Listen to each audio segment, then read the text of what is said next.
Welcome to the All Sorts podcast. We're diving deep into a world that I know you're all passionate about, music. Absolutely. Specifically, how music shapes our emotions. Yeah. It's such a fascinating area. When we think about music and our feelings, it's easy to assume it's simple, like a happy song, happy feeling. But it's so much more complex than that. Right. I mean, obviously, music can make you feel happy or sad. Yeah. But why? What's going on in the brain when I hear a piece of music that really moves me? Well, there are different ideas about that. Some researchers, they really focus on the cognitive side of things. They argue that our brains, they analyze the music, the tempo, the key, and then those calculations, they trigger a response. So, like, my brain's doing all this math before I even feel anything. Exactly. Wow. But then there's another perspective that says, no, it's about the immediate experience of the music, that gut feeling. Okay, so sometimes my heart just knows. Yes. Then there's this idea called appearance emotionalism. Appearance emotionalism. It suggests that music can actually express emotions, like through its structure and characteristics, even if the music itself, well, it doesn't feel anything. So it's almost like the music is wearing the emotion. Precisely. And that leads to a whole other debate. Can music itself actually feel? Philosophers are still discussing that one. A deep dive for another time. But you mentioned tempo and key. I always hear major key equals happy, minor key equals sad.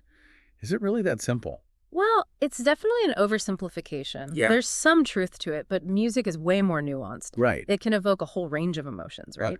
Like a powerful piece can make you feel invincible, or a haunting melody can just send shivers down your spine. It's not just happy or sad, it's everything. Yeah, you're right. It's so much more than just those two. Yeah. But why do we always seem to go back to happy and sad as like the defaults? Well, I think it's partly cultural conditioning. We're kind of taught to associate those things, major with happy, minor with sad.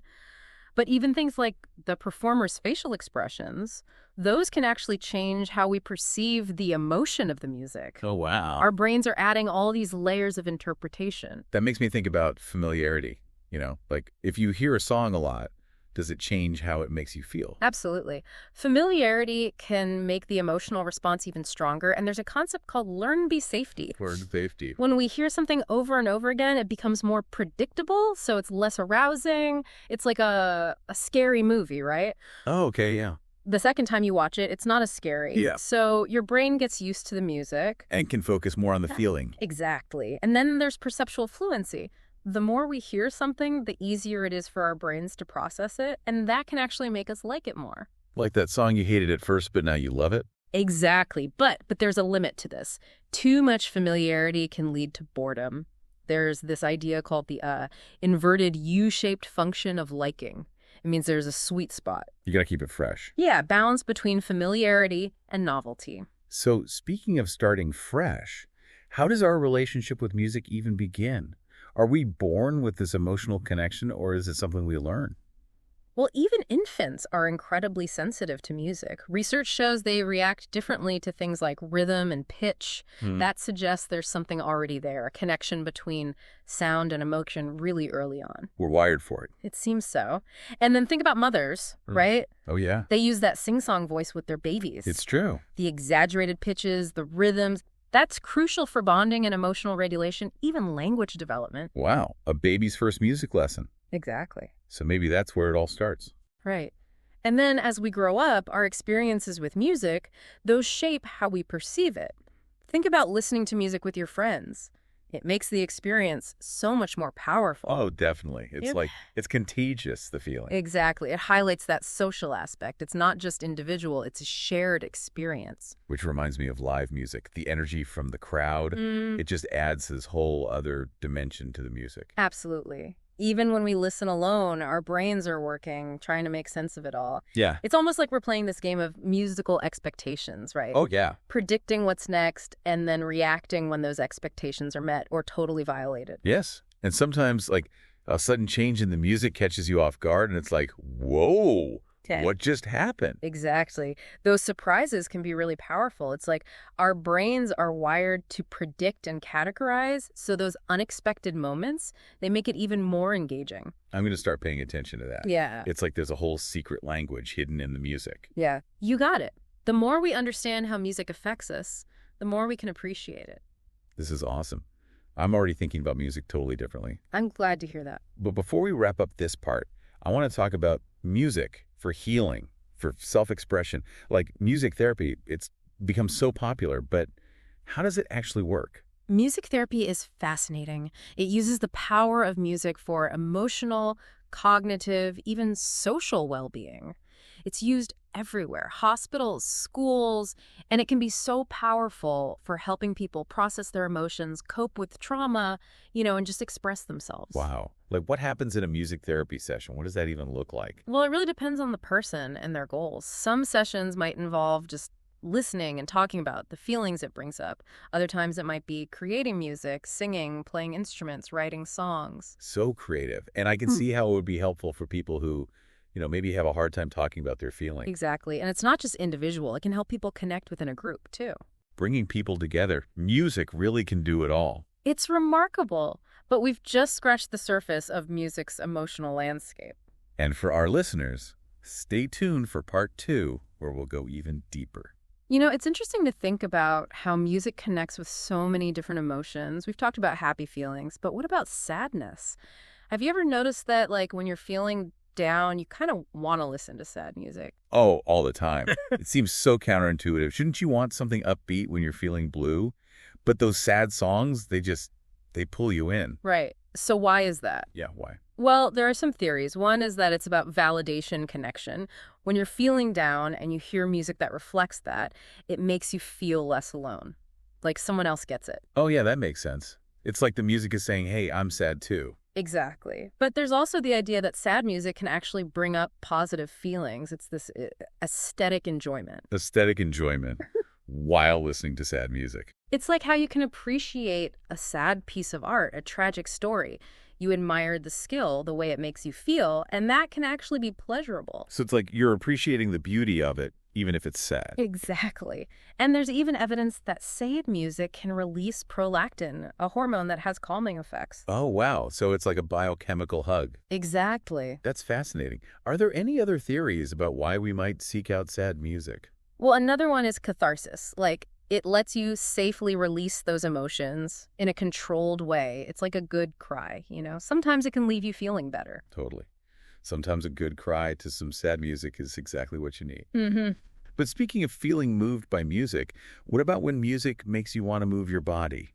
Like, you just got to tap your feet, dance, just groove. What's happening in our brains then? Music has a direct connection to our motor systems, the parts of our brains that control movement. Really? Yeah, so when we hear a beat, it activates those areas, and we want to move. So it's almost involuntary. Yeah, like a reflex. And it's ingrained from such an early age. Even babies will bounce and sway to music before they can even walk. Wow. So it's really fundamental. Like maybe our ancestors were dancing around fires to rhythms way back when. That's very likely. There's a lot of evidence that music and dance were super important in early human societies, for cooperation, rituals, even finding a mate. That's so cool to think that music has been connecting us for so long to our emotions, our history. It really is. And this connection, it goes beyond culture. While music styles are different around the world, everyone seems to have this ability to respond to music emotionally. It's universal. So there's something about it that's just inherently human. It seems that way, and it makes you wonder about the evolutionary origins of music. Some researchers think music might have been a form of communication before language. Oh, really? Yeah, like a way to share emotions and intentions before we had words. So music was like our first emotional language. Maybe. And it would have been so important for survival, for bonding.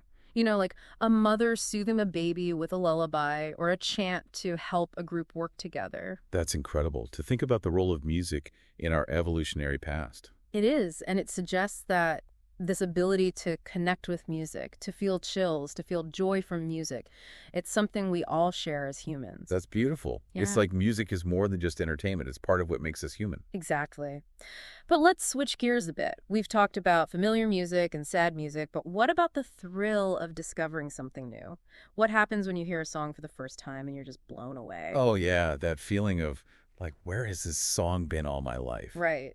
Well, in those moments, our brains light up. There's increased activity in the auditory cortex, which processes sound, and the hippocampus, involved in memory.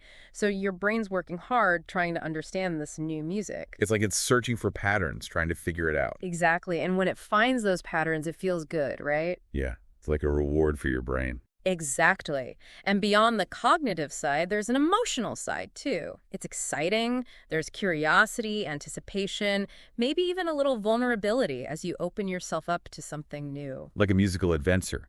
Yeah. But as much as I love new music, there's something so comforting about those familiar tunes, the ones that bring back memories or just make you feel good. Ah, yes. The power of music to take us back in time. Familiar music can really activate the hippocampus, bringing back those memories, those emotions tied to specific songs. It's like each song holds a piece of our past. Yeah, it's like built-in time travel. You hear a song and boom, you're back in that moment. It's amazing. But is there like a scientific reason for this connection between music and memory? Oh, definitely. It all goes back to the hippocampus, remember, that part of the brain that's key for memory. Music can actually make it light up, triggering those memories and emotions connected to specific songs. So it's not just in my head, there's actual brain activity happening. Exactly. It's really powerful, so much so that researchers are looking at music as therapy for conditions like Alzheimer's. There are cases where music helps patients reconnect with lost memories. I've heard about that. It's incredible. Music literally unlocking parts of the brain. It really speaks to the power of music, right? For our cognitive and emotional well-being, it's more than just entertainment. Yeah, it feels like a fundamental part of being human. Absolutely. It shapes our emotions, our memories, who we are, how we see the world. This has been such an eye-opening deep dive. Really makes you think about music in a whole new way. I agree. It's been great exploring this with you. And for our listeners, we hope this journey through music and emotions has left you feeling inspired, connected to the power of sound. Remember, music is a universal language. It speaks to us all. Keep listening, keep exploring, and let the music move you.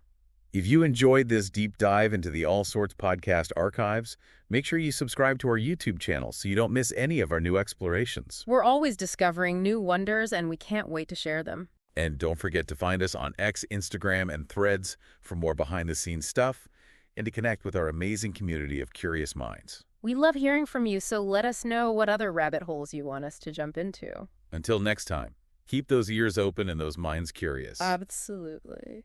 This has been the All Sorts podcast. Thanks for joining us on this deep dive.